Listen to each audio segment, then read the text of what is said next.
Okay, so June 16th, we've got 1 Corinthians 8, 4 through 13. Therefore, as to the eating of foods offered to idols, we know that an idol has no real existence and that there is no God but one. For although there may be so-called gods in heaven or on earth, this indeed, as indeed there are many gods and many lords, yet for us there is one God, the Father, from whom are all things and for whom we exist, and one Lord, Jesus Christ, through whom are all things and through whom we exist. However, not all possess this knowledge, but some, through former association with idols, eat food as really offered to an idol, and their conscience, being weak, is defiled. Food will not commend us to God. We are no worse off if we do not eat, and no better off if we do. But take care that this right of yours does not somehow become a stumbling block to the weak. For if anyone sees you who have knowledge eating in an idol's temple, will he not be encouraged if his conscience is weak to eat food offered to idols?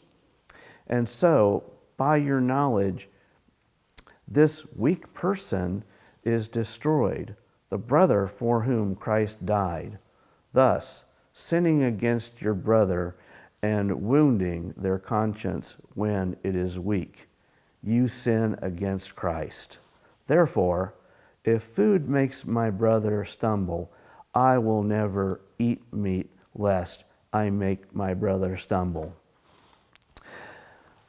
It was a daily problem that the Corinthians had, the problem to what to do about meat sacrificed to idols. And so in this culture, it was a real problem. And if you say that there is absolutely no harm in eating meat offered to idols, you are really hurting and bewildering the conscience of these people who are have a simpler point of view of this situation. And so Paul is arguing that even if a thing is harmless for you, when it hurts someone else, it must be given up. For Christians, Christians never do anything which causes someone else to stumble. Now, this situation, it's really something outside of our experience. We're not confronted with this, and so how do we take something that happened thousands of years ago and adapt it to our culture? Well, there's a few things that we can gain from this. So something that's safe for one person may be really extremely unsafe for another. And I look at my own situation, being legally blind. I know typical males, we are visual, we're stimulated by visual things, and such as a nice, attractive woman walking by. But since I don't really see that, that's really not a big deal for me. So I can have that all day long. But if the person has a really soft, sweet voice, I might be tempted. So nothing ought to be judged solely from the point of view of knowledge.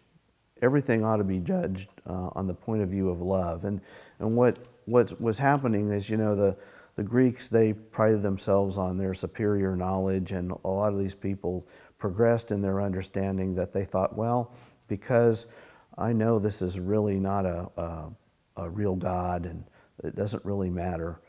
But often when people have that knowledge, they become very arrogant and kind of insensitive and don't really show a lot of sympathy toward others.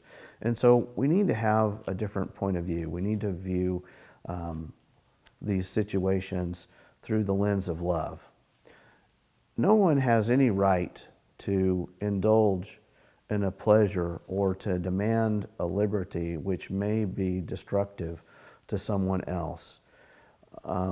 It's been well said that an indulgence that becomes the ruin of someone is not a pleasure but a sin. And so we understand that we don't want to do anything that would cause someone to stumble, so we need to evaluate when we are confronted with a situation. So liberty is not absolute. It needs to be tempered by love. Remember, love builds up, knowledge puffs up. That's all for now.